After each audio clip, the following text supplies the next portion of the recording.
ہے۔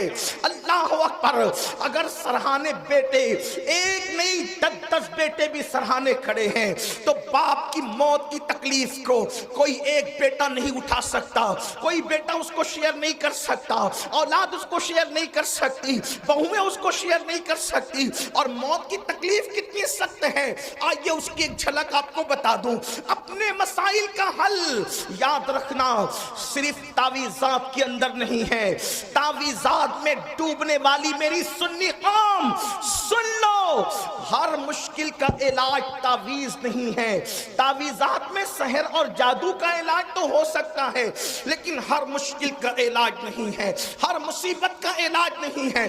تعویذات پر تکیہ کر کے بیٹھنے والی میری قوم، تیرے لیے تو اللہ کے رسول نے نسخہ کیمیا عطا کیا ہے۔ سن لو موت کی تکلیف کیا ہے۔ اللہ اکبر، صحابی رسول حضرت سیدنا عمرو ابن عاص رضی اللہ تعالیٰ عنہ ارشاد فرماتے ہیں، جس کو فقیہ ابو اللیث سمرقندی لکھتے ہیں، کیا لکھتے ہیں؟ اللہ اکبر، جب کوئی انسان دنیا سے جا رہا ہو، جب کسی کی روح نکل رہی ہو، جب کسی کو موت آ رہی ہو، اللہ اکبر، یہاں نیک اور بد کی تمیز نہیں ہے، یہ نیک اور گنہگار کی ابھی یہاں پر تفریق نہیں ہے، یا مطلقاً سب کے لیے بیان کیا جا رہا ہے۔ جب کوئی دنیا سے جاتا ہے، چاہے نیک ہو یا گنہگار، اس کے سینے پر ایسا بوجھ لگتا ہے، ایسا لگتا ہے کہ جیسے زمین اور آسمان کو اس کے سینے پہ رکھ دیا گیا ہو۔ اگر کسی کے سینے پر زمین اور آسمان رکھ دیا جائے تو اس وقت اس کو کتنی تکلیف ہوگی، اس وقت اس مرنے والے کو تکلیف ہوتی ہے۔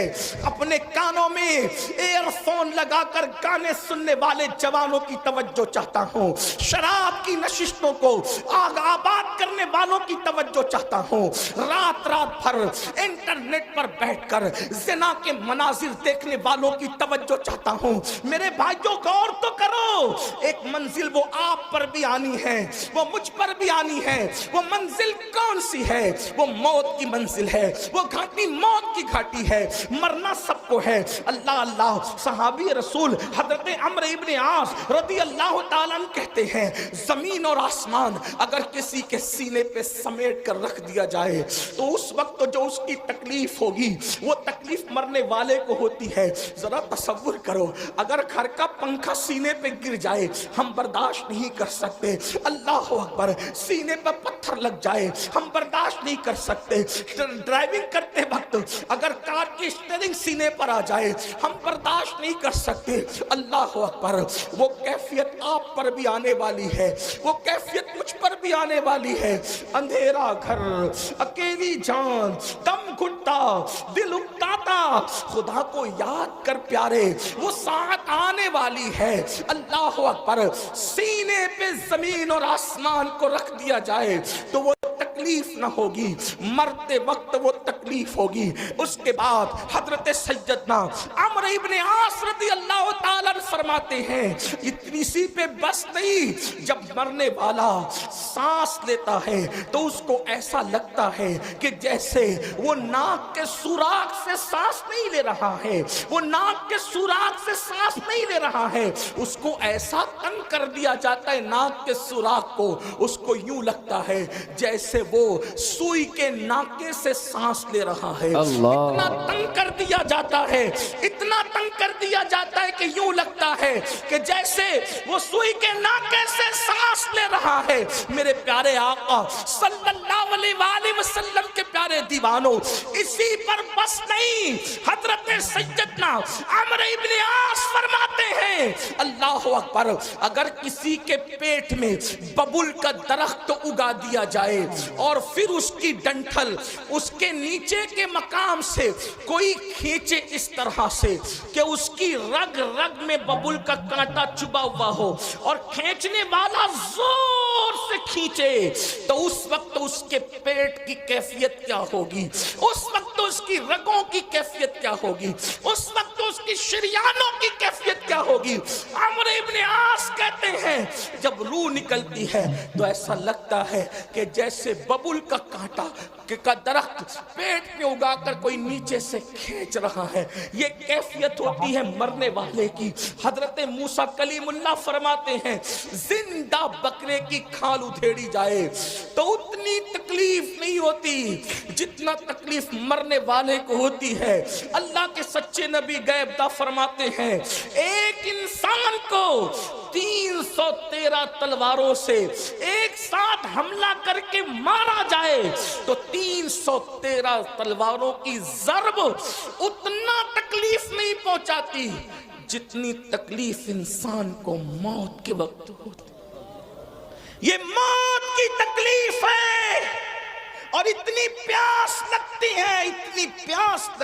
ہے کہ اگر 7 سمندروں کا پانی منہ میں نچوڑ دیا جائے تو وہ پیاس کو کوئی بجھا نہ سکے. اور رشتہ دار چمچے سے پانی انڈیل رہے ہوتے ہیں. اب اس تکلیف ایسی تکلیف کبھی دنیا میں سنی, ایسی تکلیف کبھی دنیا میں دیکھی؟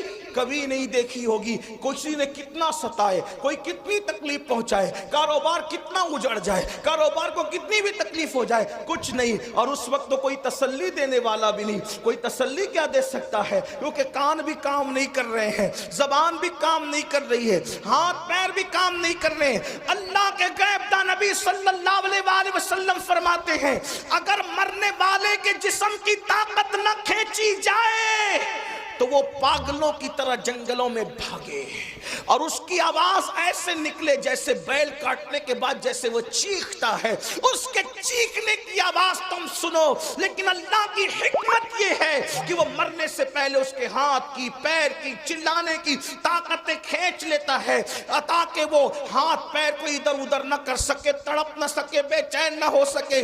اگر لوگ مرنے والے کی اس موت کی کیفیت کو جان لیں تو شادیاں کرنا چھوڑ دیں, شادی شدہ بیویوں کے پاس جانا چھوڑ دیں. فرمایا اچھے کپڑے پہننا چھوڑ دیں, اچھا کھانا کھانا چھوڑ دیں, اور لوگ استغفار کرتے ہوئے جنگلوں میں پاگلوں کی طرح بھٹکتے رہیں. مرنے والے کو موت کے وقت جو تکلیف ہوتی ہے وہ تکلیف جانوروں کو پتہ چل جائے تو تم کو گوشت کھانے نہ ملے, جانوروں کی چمڑی سے ان کی ہڈی سے ان کی چمڑی لگ جائے, جانور جو ہے وہ گوشت ختم کر دیں. یہ کیفیت ہے مرتے وقت کی. لیکن اب سننا مسلمانوں, میرے اسی نبی نے جس نے یہ تکلیفیں بیان کی فرماتے سورہ یاسین پڑھو. اگر تم قرآن کی تلاوت مرنے والے کے پاس کرو گے تو قرآن کی تلاوت کی برکت سے اس کی یہ سب تکلیفیں ختم ہو جائے گی, تکلیفوں میں آسانی ہو جائے گی. اب میں پوچھنا چاہتا ہوں جس قرآن کی برکت سے, جس قرآن کی برکت سے موت کی تکلیف آسان ہو سکتی ہے, اس قرآن کی برکت سے زندگیوں کی تکلیف کیوں آسان نہیں ہو سکتی؟ اندازہ فرمائیں. اور پھر اللہ اکبر, اللہ اکبر, وہاں قرآن کی تلاوت وہ خود نہیں کر رہا ہے مرنے والا, توجہ کریں, قرآن کی تلاوت وہ خود نہیں کر رہا ہے, دوسرا کرے اس کے پاس بیٹھ کر.